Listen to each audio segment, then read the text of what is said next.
G'day everyone, I'm Smokescreen and welcome back to another video. And yes, I have a PlayStation 5 now, so I was lucky to get one from a drop, a pre-order drop at EB Games, and I was able to pick up just before Christmas, so I'm very happy about that. Obviously, we can expect to get out of the pits earlier now because we load up and connect to the lobby quicker, and also a massive increase in quality of the footage in the videos. Hey, look, if no one wants the 312, I'll take it. I'll take that off your hands.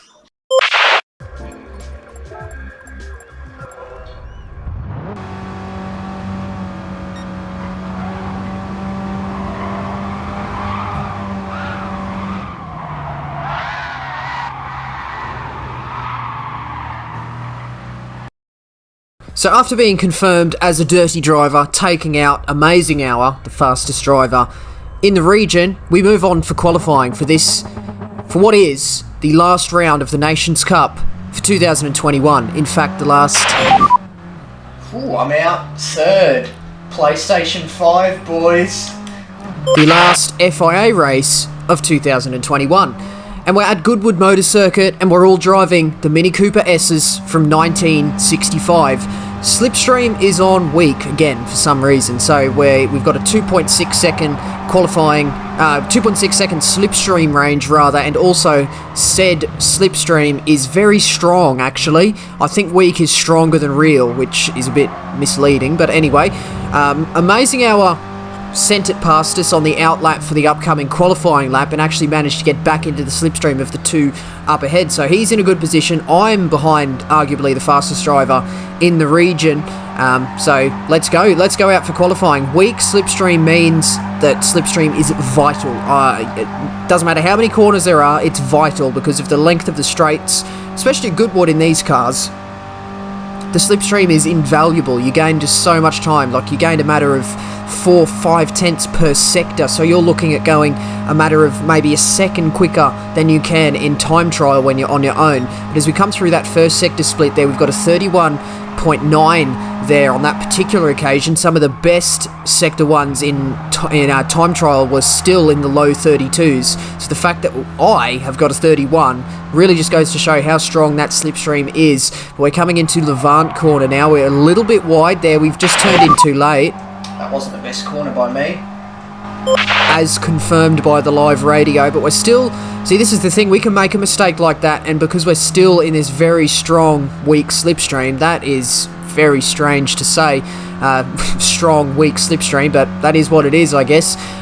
We can afford to sort of get away with a little mistake like that, and we still... behind Amazing Hour there. 14.7 as PLE Goat moves out of the way, so 14.7 for the second sector split. Woodcote corner now, bringing it in for that second apex, keeping it in fourth to just keep the car settled, and then the chicane, we're braking really early, roll it in and coast through. Amazing Hour's hit the barrier, so that gap has opened up for me there. Thankfully, I'm not quite as close to Amazing Hour so that I could get, balked by him making that little bit of a mistake. Whoa! Jeez. And that was my reaction at the qualifying time of 40.0. My best time trial time was a 40.5, so it just goes to show really how strong that slipstream is. I continue to go on here because I've still got PX7 Tazar behind. Oh no, I don't have Tez behind me actually. I'll probably have Amazing Hour behind me. No, I do have Tez behind me, and then followed by Amazing Hour, so I'm going to give these PX7 boys a little bit of a slipstream just to say thank you, and just to say sort of show my appreciation for working with me, and you know, basically thanking Amazing Hour for letting me use all his slipstream there, because I'm still sitting in third as we head up to the line. Amazing Hour does improve and dips into the 40s, but he's not able to actually eclipse my time, which ended up being good enough for third place on this grid here. Jeez, thank you for the slip, honestly, bloody hell. So I was very, very happy with that P3 there. I still needed to drive well enough to actually be there, but nevertheless, still the slipstream really helped us out a lot there. We're going to be starting in P3 in what is this Slot 1 Top Split Nations Cup, the last FIA race of the year.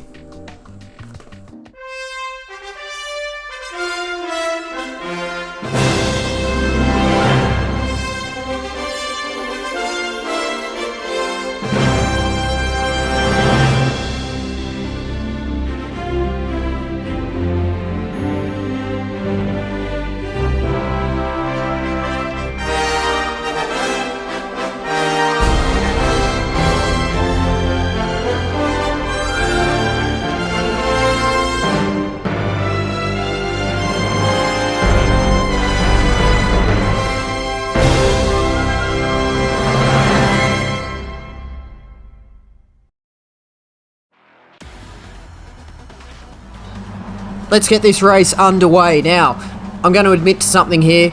I was working together with Amazing Hour, Twitchy, and Tez. We were all working together, the four of us, trying to do our best, working together in the race, and just basically trying to give each other slipstream, just keep each other at the top of the field.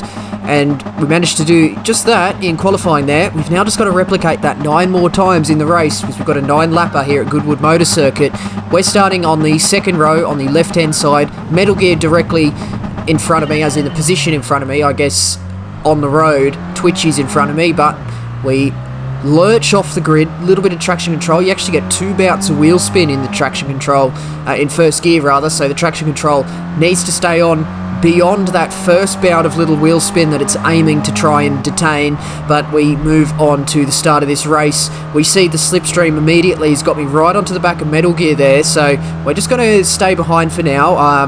You know, it's definitely, at this particular stage, there's no real point in fighting on lap 1 of a 9-lap race, because all I can do by fighting is I just lose myself time and just make myself susceptible to the pack behind. Please do not stick it up the inside there, Tez. I was worried Tez was going to go for a little bit of a look there, as I sort of got a little bit out of shape heading through Ford water, but thankfully he doesn't. I'm just still allowed to go in P3 and then look down on the radar. Someone's been shuffled off the track there. Unfortunately, I think that was Captain Muffin. He's just been shown the grass there, or made a little bit of a mistake on his own accord, and's ended up off the track and out of the picture. I mean, in terms of my race, that's one less driver I have to contend with, because Captain Muffin gives me a very, very good run for my money, to be completely fair to him. He's actually a very quick driver, and normally probably a little bit quicker than me. We're just going to fast forward down Levant Straight, heading into Woodcote now. We've got Twitchy on the inside. Metal Gear looking to get a switchback, taking a wider line through turn 8, and he's got the overlap on the exit as Twitchy runs wide out onto the grass there. That's going to give him dirty tyres through the chicane, and perhaps even through turn 1. You can see how much ground we gain on the back of Twitchy there, as we almost go 4 wheels off the track ourselves there, and we just managed to keep the left-hand front wheel just grazed on the curb, thankfully, just to avoid the dirty tyre mechanic that happens in this game when you dip all 4 wheels onto the grass there. So we've still got a good amount of grip here, and Amazing Hour has made his way up from, I think it was 6th. He started all the way up into 3rd, fighting for the lead in a matter of about half a tenth off the lead. It probably would be at this particular stage. It really just goes to show that he just didn't get quite his qualifying lap together, when really he probably should have. Oh, he's giving me a tap. I'm working together with the PX7 boys here, so I was going to follow them through on the slipstream, just leaving Metal Gear hung out to dry a little bit. He's giving me a tap. He's not giving me... Oh my goodness, he's really not making it easy for me. I've been shuffled out wide, and Tez has now got past me. I hate racing this guy. Just really not enjoying the fight that potentially comes from racing against Metal Gear. Unfortunately, Metal Gear's driving standards are not 100%, let's put it that way. So I do get a little bit nervous when I'm on track next to him or sort of near him. I'm not quite sure exactly what he's capable of there, but we remain status quo up until Woodcote again as Metal Gear does the switchback shuffling. Amazing Hour out onto the grass there. I'm not quite sure if Amazing Hour went all four wheels, unfortunately, just like Tez does on the exit of turn 11, on the exit of the chicane. So we get past Tez and we've been released once again to fight for this top three, this podium position of third, which I do think in the grand scheme of things is possible. Metal Gear swipes across the front of Andrew or Amazing Hour there, and he's not quite able to get that move completed that he was going for. And unfortunately for Amazing Hour, I don't think that's acceptable, really. I'm not exactly sure Amazing Hour was too happy with that, and I mean, I don't quite blame him, to be honest, as we make a mistake heading through St. Mary's Corner, and instead of going past... I made a mistake there and Goat bumped me up. So thanks to Goat. Yes, massive thank you to Goat. I made an error and he still bump drafted me, so thank you very much, Goat, for that particular one there. We remain in formation all the way to the end of lap 3 here. It's Twitchy in first, Metal Gear in second, and Amazing Hour in third, with a bit of a question mark on that little incident, that little exchange between Metal Gear and Amazing Hour through turn 1 on the previous lap here, as we had the fastest lap for about half a second there of a 41.2, which isn't blistering pace, to be fair, but I think there's a little bit of squabbling going on up ahead, which is just inhibiting the pace ever so slightly. But as we head up through the second straight of the track here, side by side, and then Metal Gear's just edging Andrew onto the grass, who's fighting back to try and not get dirty tyres there, and that's just slowed them both up to the point where I'm very, very much so in the picture here. And as we come into St. Mary's Corner, it's actually flat out through turn 3. If you get it right, a little bit of a lift in slipstream, and I think Amazing Hour's just about had enough of Metal Gear's poor driving pretty much throughout this entire season. Well, goodness me. And yeah, he's just basically given him the just desserts. So, you may look at that and think, Amazing Hour, what are you doing, dirty driver? But I think what we fail to see is the context in which this actually happens. This is a very, very large issue, and a massive grey cloud over Oceania top split is the way Metal Gear treats other drivers. And throughout this entire season, it's been made blatantly obvious, and it's been made very clear how Metal Gear races and what he thinks of the other drivers in top split. And Amazing Hour, honestly, is just he's being the people person. He's seeking a vengeance, he's seeking justice and doing what the people wants. But we're going to move on from that particular chat now. Metal Gear's down in 7th, and we've been allowed to come back up into P3. So this is really how my top split race is going on this particular occasion. It's basically... I'm happy to finish P3, easy, any day of the week. It's really just about me driving well enough to be in a position to capitalise on that little bit of controversy that could occur. There's always that question mark in an Oceania Slot 1 top split about the controversy that may occur surrounding a particular driver. So you have to be in a position to capitalise on that if it does indeed happen. And thankfully, we've actually been able to, do exactly that, capitalise on that. So, moving on to the end of lap 6 now, the main thing we have to look out for here is Metal Gear, who's just made a move up into 4th position, and he's now directly behind me on the road. We've managed to, lap consistently enough in the low 41s to remain with these two PX7 drivers. Normally they're in a completely different league. I don't want to get over by Metal Gear here. Sorry, fellas up the front, I don't want to get done. And that's just me accepting the fact that, unfortunately, in the grand scheme of things, I don't want to have this whole race ruined by one driver, so I'm not going to battle him. I'm literally just going to let him go up the inside at turn 1 there, and he's passed. Because honestly, what was in my mind is there's always the possibility of even more controversy happening between the 3 drivers ahead of us. So I wasn't too concerned about letting Metal Gear pass. And I mean, in an ordinary race, I would be finishing behind these 3 drivers anyway. So I'm not even too worried if I finish in 4th. If I could finish any better than 4th, that I would say that's an extremely good result there, because that's performing better than the drivers that are quicker than me. Because the only drivers that I would say clear cut, always quicker than me on every combination, are the 3 people up ahead. Unfortunately, Metal Gear's just taking more revenge there, going up the inside of Twitchy. I'm looking up the inside of the chicane, but back out.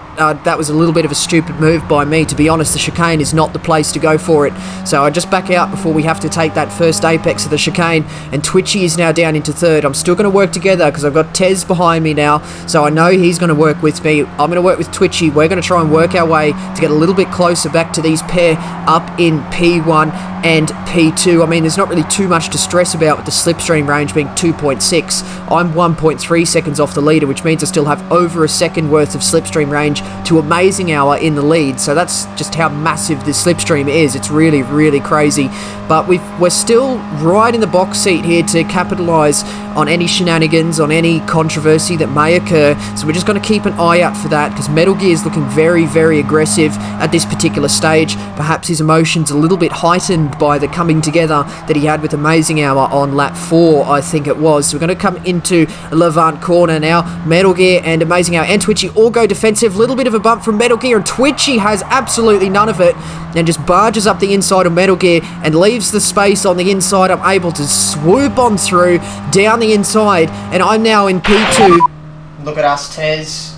Come on. On the second to last lap, coming onto the last lap behind Amazing Hour, who I've got no worries being behind whatsoever, because I'm not going to catch him. He's going to be driving as quickly as he can, which is normally a lot quicker than me, and I've got Tez behind me. So PX7-1, R4M2, PX7-3 and 4 look to be a very good set of results here. Coming on to the final lap now, we've just got to make sure we get this last lap down pat to remain behind Amazing Hour. We've got to get a good chicane on the exit there. That was a mediocre chicane. If you're within the 100km/h barrier by the end of the curb on the right on the exit of the chicane, you've done yourself a very okay chicane. Not a bad chicane by any stretch, but we're going to come through this last lap now, turning in just before the last board on the left-hand side into Madgwick corner here, and then this is the longest straight, or the longest flat-out section on the track, I would say, as we're coming up to Amazing Hour here. We're going to give him a little bit of a bump draft. We've got a little bit of a margin to Tez as well. I don't want to fight Amazing Hour at this particular stage, because we're not in a position to lose too much time here. We've got several drivers directly behind us and a massive pack consisting of about 12 drivers, I would say, almost, just behind this lead pack here as we come into St. Mary's corner. There's Beta coming together behind, and Tez is unfortunately shuffled wide. Twitchy is up into P3 and Goat is into P4. Tez shuffled down to P5 with Metal Gear behind him, so that's quite a dangerous prospect for Tez in terms of finishing this race where he is right now at this particular moment. But we're coming out onto Levant Straight now. We've got the slipstream of Amazing Hour, and there's a massive gap behind, half a second behind, so we can afford myself and Amazing Hour to have a little bit of a battle here. Perhaps there's the possibility of a move coming into Woodcote corner, but he said stay back. He did not want to actually duke it out at this particular corner here, so we're going to come through Woodcote corner in formation, and I'm fully prepared to finish in P2 here, and we get a good run through Woodcote corner there. Actually, Twitchy is still 4/10 behind us. Coming into the chicane, Amazing Hour is able to carry a lot more speed through there. I run 4 wheels on the exit. Thankfully, it's the last lap. But coming up to the line, watch this. Oh, Andrew. Oh my god. Thank you so much. Oh my god. Wow. You got no idea how much that means to me, man. Thank you. Thanks to everyone. I cannot believe that just happened.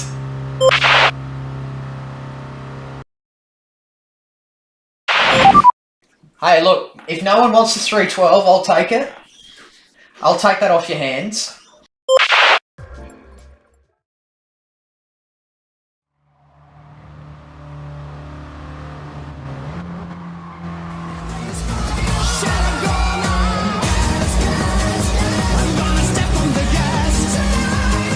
Okay, let's go. Oh yeah! I can't believe you've done this.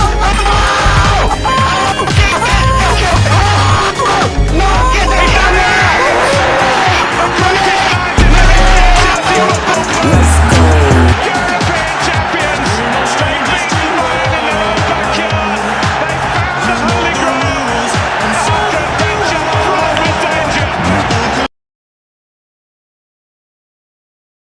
4 years.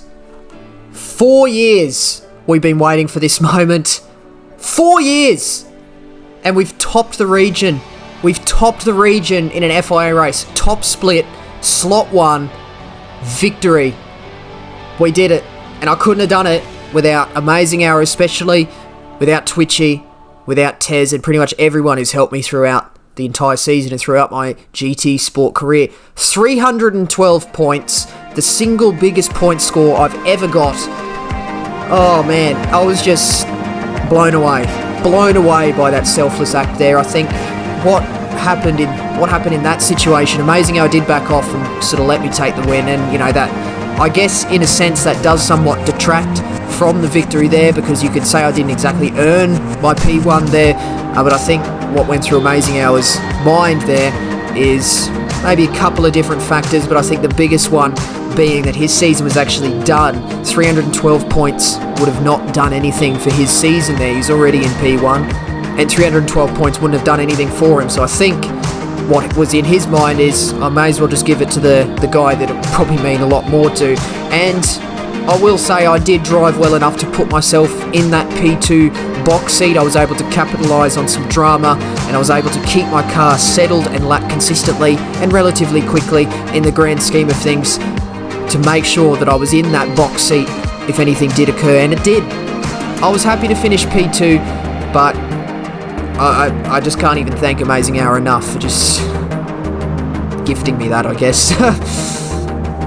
Oh my goodness, so much drama, so much emotion, but most importantly, so much camaraderie with my top split friends. It's been an incredible year, and I couldn't think of a better lot to spend the time with, and that goes for my viewers as well. Literally every single one of you means a lot to me, and you're the reason I make the videos, really. I wouldn't make it if no one watched it, so thank you so much for an amazing 2021. I look forward to GT7, and I think there's going to be another little exhibition season or online championship of some description in February to finish off GT Sport, so we will be back with more GT Sport content. I mean, the content's not even stopping, because there's still daily races to do, and that's probably what my content is going to be made out of until GT7, but we'll see how we go. But as for FIA for 2021, and pretty much FIA in Gran Turismo Sport in general, that is the end of the road. And what a way to close that chapter in Gran Turismo history.